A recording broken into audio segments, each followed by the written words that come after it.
to learn to live the off-grid lifestyle and to be inspired to live your dreams, click subscribe so you don't miss anything. Click the bell notification. It's all free. So it's a bit cold and windy and wet and rainy and you name it, we got it. Everything except snow. So last night we started the wood stove, and then again this morning we started the wood stove. And so 12 hours is what the place is staying warm. It's doing really well. I'm really happy with it. Went shopping yesterday and we got some really good bargains. We got chicken and beef. The chicken went down 10 cents a pound. It was 59 cents and now it's 49 cents, and the beef was the same price as last time. So tomorrow we'll start canning up the chicken and the beef. I guess tomorrow we'll do beef and then the next day we'll do chicken. Don't worry, I won't make another canning video. If you want to watch the canning videos, go to my channel and then go on the playlist. And under playlist, you'll see all the foods that we've canned. I mean, I might talk about it briefly in tomorrow's video, like I did the last time I did a video. I did some of the canning, but I talked primarily about shortages and different things. I've been doing a lot of poll questions on my YouTube channel. Again, if you want to do that, you can go to my channel, click the community tab, and you can participate in the poll questions. I've been asking a lot about shortages and are you worried about this situation or that situation? And some of the questions are overwhelmingly decided. Have you seen food prices going up? 95% of the people say, yeah, food prices going through the roof.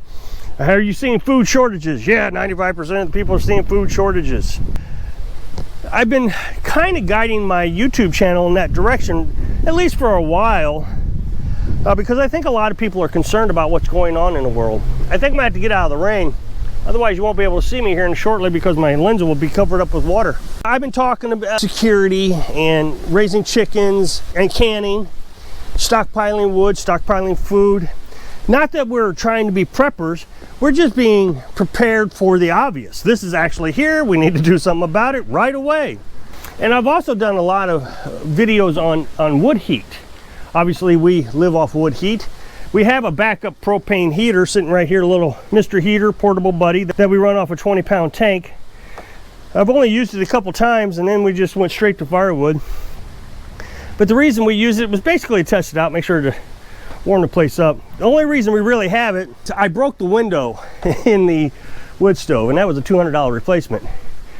And then it occurred to me, well, if the window ever breaks in the middle of the winter, the stove's going to have to cool down so I can replace the window. I have a backup window. I bought 2 windows. And the other reason is when the chimney fills up with creosote, if it fills up with creosote, we're going to clean it in December time regardless. That needs to cool down again so I can clean it, so we'll have the buddy heater to keep us warm.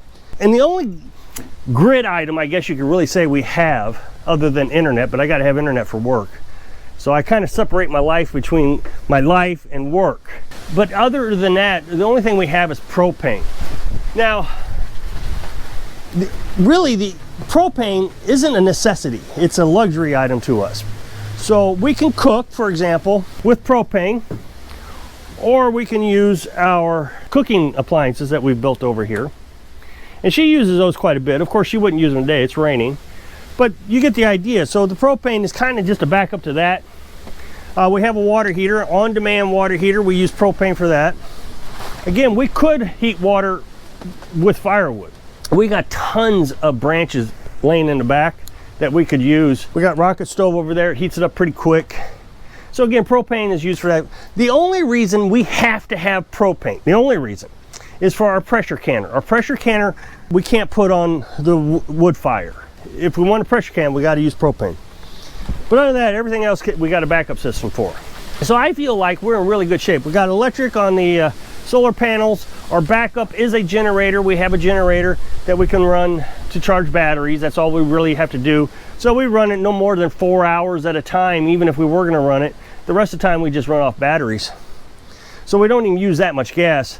The generator will last 11 hours on a gallon of gas. If we run the generator every 3 or 4 days, if it were cloudy, continuously cloudy, then we would have a 5-gallon jug of gas for a month. So the other day I made a video, and I'm going to put a link to that video at the end of this video. I would appreciate it if you'll click it. It makes the algorithm think that you like this video so much that you want to click another video. It helps me out. I appreciate it. So in that video I was talking about, we went to the gas station and we exchange our propane tanks. We could get them refilled, but if we get them refilled, then we have to drive all over the country and we ended up using more gas than it was worth, run up the mileage on the truck. And all over the summer, we could exchange it for 15 bucks. Well, now it's $20, so it's went up significantly in price. We also did a buy. We bought a propane tank over the summer and it was $40. Well, now we just did another one because we got the buddy heater. We wanted to have it one tank per appliance. I said all that in the other video. Now we pay $80. So a new tank doubled in price and exchange went up $5. So prices are going up significantly. Now, if we understand supply and demand, which a lot of people I understand don't understand it, but what supply and demand is pretty basic. If people are buying a lot of things and inventories are running low, in order to get the customer to stop buying things, they raise the price. It slows down the purchases of it. On the other hand, if there's a lot of supply, just an abundance of it, and nobody's buying it, they lower the price. So using that chicken, for example, over the summer it was 59 cents. It's frozen chicken, so everybody's out there buying it, barbecuing it over the summer, so they raise the price to slow you down from buying it. Well, now it's wintertime, nobody's buying it, they got a huge excess amount of chicken they want to get rid of, so they lowered the price. Well, the same thing happens with gas and propane. During the holidays, you'll see gas prices go up and then they come back down, and summer months prices go up and then winter comes back down. I mean, there's a lot of variables to that, but that's basically the idea behind it all. Well, propane is no different. In the summer months, propane cost is pretty cheap. So that's why the prices of propane in the summer was $15 and now they're $20. Kinda. As winter approaches, more people buys it and then they have to raise the price because they have less supply. The problem is last winter propane was $15 and last summer it was $15, so really they haven't touched the price of my propane tank in over the 2 years we've been here until now. Now it's $20. Something has went wrong. So I was looking into it. Now, the other day I posted a question in my poll questions and I said, do you think that the United States is running out of propane? 95% of the participants said, no, we're not running out of propane. So the very next question I asked is, in my last poll question, 95% of you said that we're not running out of propane. However, every article I read says that the United States is running out of propane. 21% below the 5-year average. Now, this isn't just one source. This is multiple sources that I read from. And one of the sources actually is pretty reliable in my case. It's an RV newspaper, and they really just go towards the RVing community. And they have no reason to lie. They're not trying to sell newspapers or horror stories. And what they were saying is propane tanks in the wintertime are going to be really costly. And since most RVers, full-time RVers only use propane to heat and to cook and even use a refrigerator with propane refrigerators, they're going to be in real trouble because there's no propane. And the second question that I asked, I think like 60% of the folks that participated in the poll said, no, I hadn't heard the news. Didn't realize propane was running low. And I find this absolutely astonishing that we hadn't heard about this. Because I live off grid, I don't get TV. The only thing I get is YouTube and Google, and basically they lie. They restrict so much information, there's no way you can get the truth. So I immediately contacted my dad. He sells propane for a living. And he said, yeah, propane costs is through the roof. We'll be lucky if we have any come springtime. We may be out. Now, one of the things in one of the articles I read said it's really not a big deal. And this is what aggravates me, is because this is how the country thinks. Only rural Americans use propane. So that means if you live out in the country, you don't have natural gas, you don't have any modern amenities, you got to use propane. Who cares about them? Well, read the articles.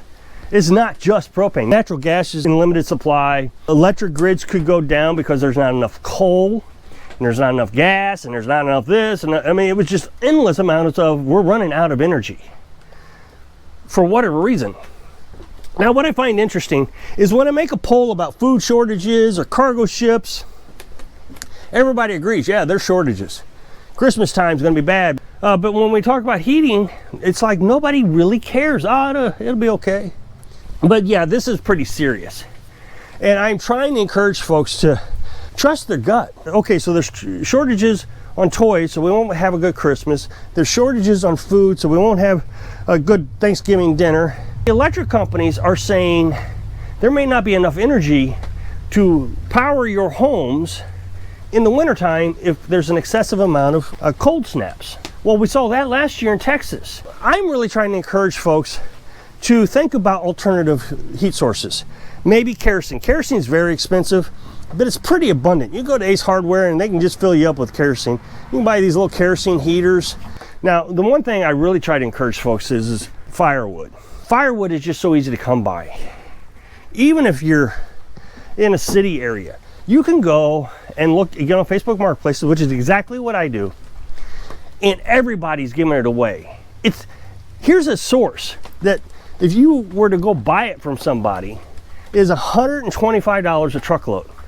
But some guy on Facebook Marketplace says, hey, I got a tree that I want out of here. All you got to do is cut it up and put it in your truck. It's everywhere. It's free. And even if you don't want it, you can sell it later for $75 to $125 a truckload.